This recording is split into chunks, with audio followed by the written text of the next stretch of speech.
बेटे अब इसके ट्राई दीज के क्वेश्चंस देखेंगे एक्सरसाइज 60 के। इसमें देखो बेटा फर्स्ट क्वेश्चन जो है वो है हमारा a well of diameter 3 metre is dug. एक कुआं है जो कि 3 मीटर जिसका डायामीटर है और 14 मीटर गहरा है, खोदा गया है। The earth taken out from it has been spread evenly all around the shape of a circular ring of width 4 meter to form an embankment. Find the height of embankment.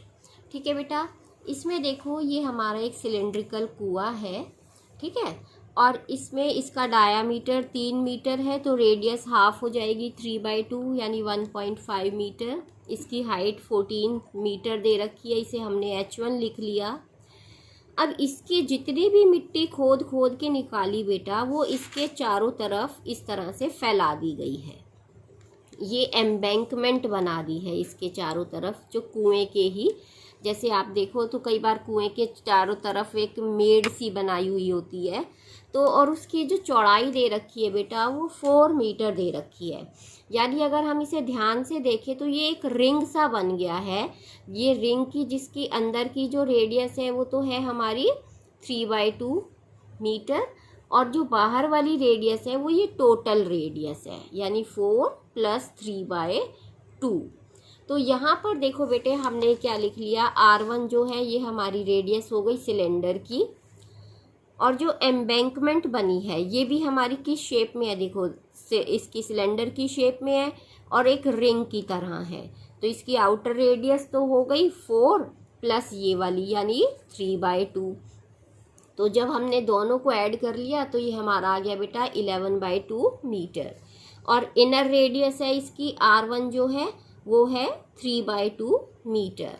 तो अब जो इसमें देखो बेटा जो इस सिलेंडर का volume है वो इसमें हम एक सर्कुलर रिंग का भी सिलेंडर की शेप में ही है, तो इसके जो रिंग वाला फॉर्मूला है वो यूज़ करके और हाइट हम इसकी एम्बैंकमेंट की ले लेंगे H2। तो दोनों वॉल्यूम्स को हमने क्या किया बेटा, इनको इक्वल पुट कर दिया है। ये जो दोनों वॉल्यूम्स हैं हमारे, इन दोनों वॉल्यूम्स को हमने इक्वल पुट कर दिया।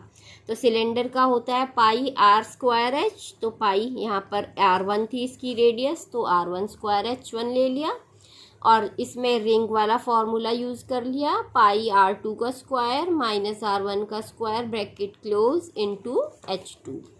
पाई से पाई हमारा कैंसिल हो जाएगा, और इस पूरे को जब मैंने यहाँ पर सॉल्व करके दिखाया आपको, तो सॉल्व करके जब हम निकालेंगे तो ये जो हमारी हाइट H2 आ रही है एम्बैंकमेंट की, ये आ रही है सॉल्व करके बेटा 9/8, और इसको 9/8 को बेटा हम क्या लिख सकते हैं, इसको भाग करके, तो ये हमारा आ जाएगा बेटा 1.125। ठीक है बेटा। Second question try your self में जो आपके दिया गया है बेटा, ये क्या दे रखा है, ये भी आपका क्वेश्चन नंबर 9 है आप ही की बुक का, कि एक पाइप है, इस पाइप में से जो पानी गिर रहा है वो इसके अंदर एक सिलेंड्रिकल टैंक बना हुआ है खेत के अंदर, उसके अंदर गिर रहा है। तो उसने हमसे पूछा है कि जो क्वेश्चन के अंदर क्या है हमारा, how much time will it take the tank be filled. तो टैंक को भरने में उसे कितना समय लगेगा। तो जो रेडियस ऑफ पाइप है, इस पाइप की जो रेडियस है वो है 20 सेंटीमीटर, ठीक है, ये हमें मीटर में दी है, ये हमें किलोमीटर में दी है। तो हम इन सबको एक ही यूनिट के अंदर पहले चेंज करेंगे बेटा, सबको हम मीटर में बदल लेते हैं। तो इसकी जो रेडियस हो जाएगी, पहले डायामीटर है 20, तो रेडियस के लिए हाफ किया यानी 10 सेंटीमीटर, और उसको फिर मीटर में बदलने के लिए हमने 100 से डिवाइड कर दिया, तो ये हमारा आ गया बेटा 0.1 मीटर। अब हम इसका जो सिलेंड्रिकल पार्ट है शेप में पाइप जो है, तो हमने इस जो एरिया है जिससे ये पानी गिर रहा है इसका हमने एरिया निकाल लिया, एरिया ऑफ क्रॉस सेक्शन, या आप सीधे πr² वाला फॉर्मूला भी यूज़ कर सकते हो यहाँ पर। तो ये हमने πr², क्योंकि ये सर्कुलर पार्ट है तो सर्कुलर पार्ट के एरिया का होता है पाई आर स्क्वायर। तो हमने ये फॉर्मूला यूज़ किया, ये हमारा एरिया आ गया। अब जो स्पीड ऑफ वाटर है इसमें से वो 3 किलोमीटर प्रति घंटा के हिसाब से है, यानी 1 घंटे में इसके में जो पानी की लेंथ है वो 3 किलोमीटर है। ठीक है बेटा, तो हमने यही लिख लिया, length of water in pipe आएगी, length of water in pipe in 60 minutes. ये हमारी आ गई 3 × 1000 मीटर कर लिया। और 1 मिनट में हमने निकाल ली कि 1 मिनट में कितनी लेंथ होगी, तो वो हमारा करके आया 50 मीटर पर मिनट। तो 1 मिनट में उसकी लेंथ आ गई बेटा 50 मीटर। ठीक है बेटा, इसके बाद अब हम आगे देखेंगे, ये जो वॉल्यूम है, volume of water, volume of water जो 1 मिनट में इसमें से फ्लो कर रहा है, ये हमारा आ रहा है बेटा 50 इंटू जो एरिया आया था, यानी पाई आर, ये हमारा पाई आर स्क्वायर था और ये इंटू में एच किया, तो ये हमारा आ गया 0.5 मीटर क्यूब।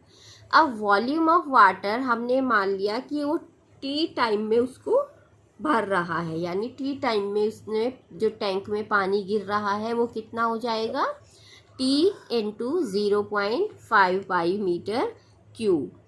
अब ये देखोगे बेटा, जो हमारा volume of water filled in the tank in T minutes, ये किसके बराबर है, volume of water flowed in T minutes from the pipe. तो हमने दोनों को बराबर पुट कर दिया और यहाँ से हमने ये टी की वैल्यू कैलकुलेट की, तो ये हमारी कैलकुलेशन के बाद आ रही है बेटा 100 मिनट्स।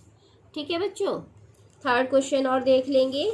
थर्ड क्वेश्चन ये भी आपकी एक्सरसाइज का ही, शायद क्वेश्चन नंबर 7 है आपकी बुक में, एक्सरसाइज 13.3 का। इसमें एक सिलेंड्रिकल हमें दे रखा है बेटा, बकेट है, ये सिलेंड्रिकल शेप में है और इसमें जो पानी भरा, सैंड भरी हुई है, रेत भरी हुई है, उस रेत को खाली करके ज़मीन पे बिछाया गया, तो वो एक कोनिकल शेप में आ गई है, कोन की शेप में है, जिसका जो डायामीटर दे रखा है वो 32 मीटर है और जिसकी हाइट 24 सेंटीमीटर है। तो यहाँ पर हमें क्या निकालना है बेटा, कि जो रेडियस और इसकी जो रेडियस है कोनिकल वाले वेसल की, ये इसकी हमें दे रखी है बेटा, हाइट 32 दी है और ये डायामीटर इसका है 18, इसका हमें निकालना है कोन की रेडियस को। तो अब ये देखो बेटा, जो सिलेंड्रिकल पार्ट का वॉल्यूम था, रेत का जो वॉल्यूम था, वो किस में बदल गया, कोन के वॉल्यूम में चेंज हो गया है। तो हम सिलेंडर के वॉल्यूम का जो फॉर्मूला है पाई आर स्क्वायर H1, इसे हम बराबर रख देंगे वॉल्यूम ऑफ कोन के बराबर। तो वॉल्यूम ऑफ कोन के बराबर हमने रख दिया और यहाँ से ये हमने कैलकुलेट की रेडियस, तो ये रेडियस हमारी आ जाएगी बेटा 36 मीटर। अब हमें क्या करना है बेटा, स्लांट हाइट भी निकालनी है इसकी। ये जो हमारी तिरछी होती है इसे हम स्लांट हाइट बोलते हैं L। ये हमें एक फॉर्मूला क्या होता है, R square plus H square और उसका अंडर रूट। तो यहाँ पर R हमारी रेडियस कितनी है बेटा, अभी हमने निकाली है इसकी रेडियस 36 सेंटीमीटर और जो हमारी हाइट दे रखी थी वो 24 दे रखी थी। तो दोनों को इनको सॉल्व करके जब हमने इसका आंसर निकाला तो ये हमारा आ जाता है बेटा 12√13 सेंटीमीटर। सभी बच्चे वर्कशीट को करेंगे और मुझे सेंड करेंगे।